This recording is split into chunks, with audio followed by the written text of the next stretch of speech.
Okie dokie, artichoke.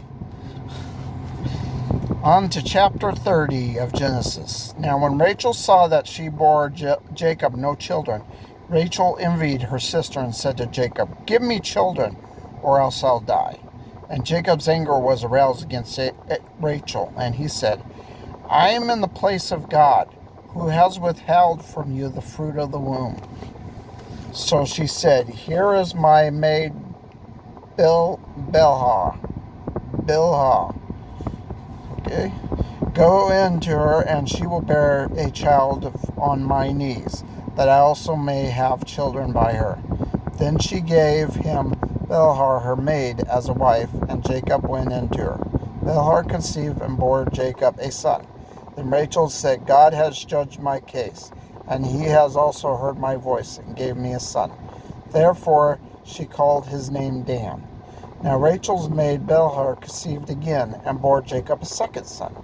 Then Rachel said, "With great wrestlings I have wrestled with my sister, and indeed I have prevailed." So she called his name Nephilit. When Leah saw that she had stopped bearing, she took Zipporah and her maid and gave her to Jacob his wife. And Leah's maid Zipporah bore Jacob a son. Then Leah said, "A troop comes." So she called his name Gad. And Leah's maid Zipporah bore Jacob a second son. Then Leah said, "I am happy, for the daughters will call me blessed." So she called his name Asher. Now Reuben went in the days of wheat harvest.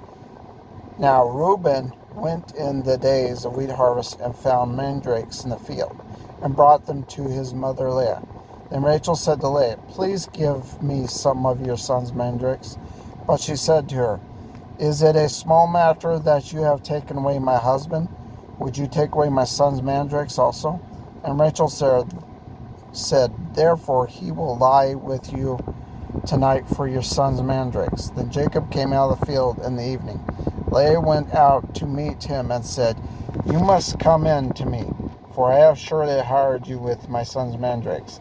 And he laid with her that night. And Jacob listened to Leah, and she conceived and bore Jacob a fifth son. Leah said, "God has given me my wages, because I have given my maid to my husband." So she called his name Issachar.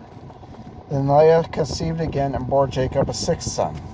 And Leah said, "God has endured me with a good endurement. Now my husband will dwell with me, because I have borne him 6 sons." So she called his name Zebul. After she had bore a daughter, called her name Dinah, then God remembered Rachel, and God listened to her and opened her womb. And she conceived and bore a son, and said, "God has taken away my reproach." So she called his name Joseph, and said, "The Lord shall add to me another son." Jacob's agreement with Laban. Now it came to pass, when Rachel had bore Joseph, that Jacob said to Laban, "Send me away, that I may go to my own place and to my own country. Give me my wives and my children, for whom I have served you, and let me go, for you know my service which I have done for you." Laban said to him, "Please stay, if I have found favor in your eyes, for I have learned by experience that the Lord has blessed me for your sake." Then he said, "Name me your wages, and I will give it." So Jacob said to him, "You know how I have served you, and how your livestock has been with me. For what you have before come was little, and it has increased to the great amount. The Lord has blessed you since my coming, and now when shall I also provide my own house?" He said, "What shall I give you?" And Jacob said, "You shall not give me anything, if you will do this thing for me. I will again feed and keep your flocks. Let me pass through all your flock today, removing from there the speckled and spotted sheep, and all the brown ones among the lambs, and the spotted and speckled among the goats. These shall be my wages. So my righteousness shall answer for me in time to come. When the subject of my wages comes before you, every one that is not speckled and spotted among the goats, and brown among the lambs, will be considered stolen. it is with me. And Laban said, Oh, it were according to your words. So he removed that day the male goats that were speckled and spotted. All the female goats were speckled and spotted, every one that had some white in it, and all the brown ones among the lambs. Gave them into the hands of his sons. Then he put 3 days' journey between himself and Jacob, and Jacob fed the rest of Laban's flocks.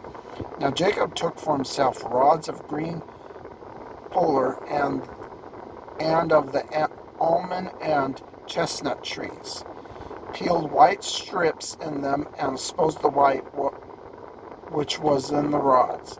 And rods which he had peeled he set before the flocks in the gutters, in the watering troughs where the flocks come to drink, so that they should conceive when they come to drink. So the flocks conceived before the rods, and the flocks brought forth streaked, speckled, and spotted. Then Jacob separated the lambs, made the flocks face towards the streak, and all the brown in the flock of Laban. But he had put his own flocks by themselves, and did not put them with Laban's flocks. And it came to pass, whenever the stronger livestock conceived, that Jacob placed the rods before the eyes of livestock in the gutters, that they might conceive among the rods. But when the flocks were feeble, he did not put them in. So the feeble were Laban's, and the stronger Jacob's.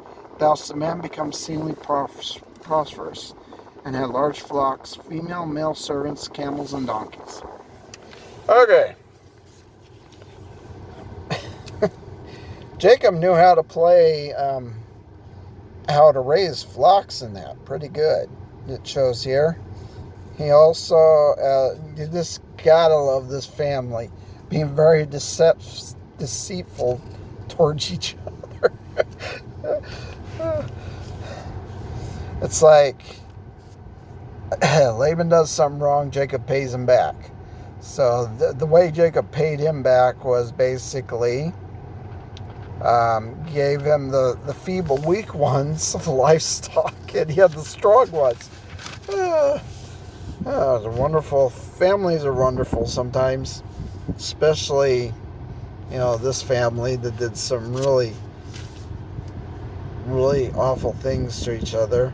And then Rachel and Leah fighting with each other over trying to fight over the love for Jacob, which again brings back to the whole thing. Yeah, you shouldn't marry a whole bunch of females. You should only marry one, because then you have the issues like these. Rachel and Leah are fighting with each other, or they decide to give their maids to their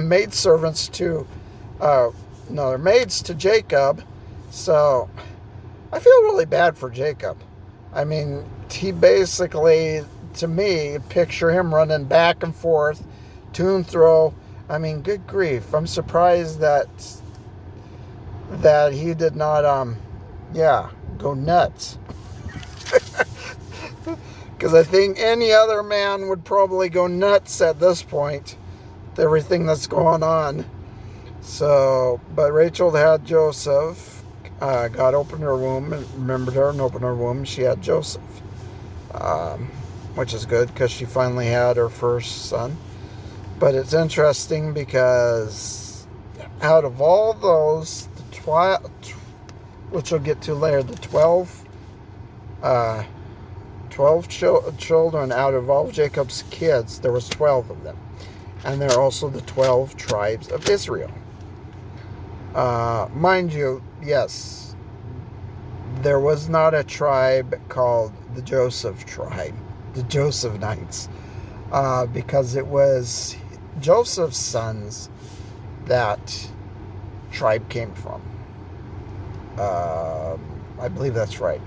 I'll have to check that, but man, think about that, having 12 kids. Ugh. I mean, that's a lot. That's a lot of kids. And especially for, Jacob only being their father, it probably was a very hard job for him to keep track of all his kids where they're at. Because, you got 12 kids. But But hopefully they all stayed in the same area, which would make Jacob's job easier. Because if they were all separated in different areas, yeah, that would be really difficult to keep track of them. But yeah, and I think I can go by what Laban, reason why he was doing this is because it was his daughters. And back then, in order to visit individuals, you didn't have cars, you didn't have planes, you didn't have trains. You had to walk, you have to travel there.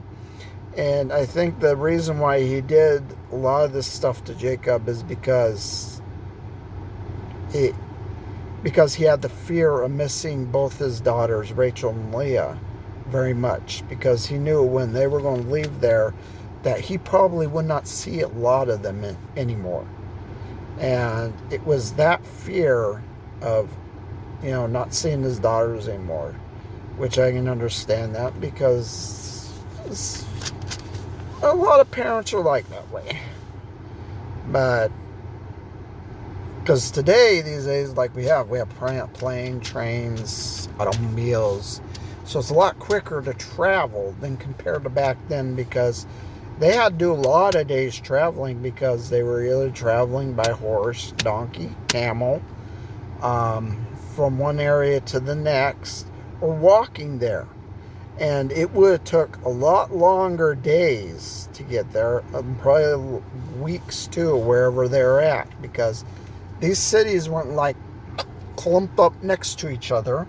People weren't like clumped up next to each other. So they were far away. And see, Jacob had to follow what God said, because he had made a promise to Abraham that his children would go in and take over the promised land.